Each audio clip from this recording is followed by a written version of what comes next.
ამ ნახატს ქვია ქურუმი ქალი. ეგო ორსულად არის, მაგრამ არა ნაყოფზე. ადამიანი ნარცისულად შეიძლება შეყვარებული იყოს თავის თავზე, იქ აქ ქვემოთ მნიშვნელოვანი, ასე ვთქვათ, ან ტკივილი, ან რაღაც დანაკლისი არსებობდეს, რაღაც გადააგდო მეორე პოლუსში.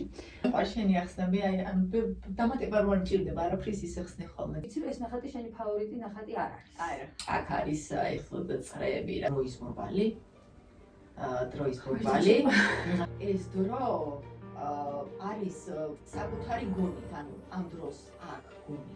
აი ეს ჟამს რასაც ეძახიან, ეს არ არის ჰაერები მშობული. ვერ ხსნი კარგად. რთულია დროსთან მიმართებაში საუბარი. ჩვენ ვცდილობთ მოვლენა, თუნდაც დრო დავინახოთ რაღაც ვიზუალურ ნაწილში. მე ვფიქრობ, რომ დროის გაგების იდეასაც თავისი დრო აქვს. და ჩემთვისაც დრო არის წრიული მექანიზმი. ფივი არ არის, აი არა ვქო რომ წარსული აწყვეტა და მომავალი. ხეს რო გადაჭრიდა არის ეს რგოლები, რომლებიც გამოხატავს მის ასაკს, შრეების ფერმების და წრიული რაღაც მდგომარეობა. ხანახატებს სხვა დროის შემოვენახავ, ეხლა მე მომეცი პირობა, იმიტომ რომ ამ რაღაცა 5 ნახატით ვერ გამოძროდი. ხო, კარგი.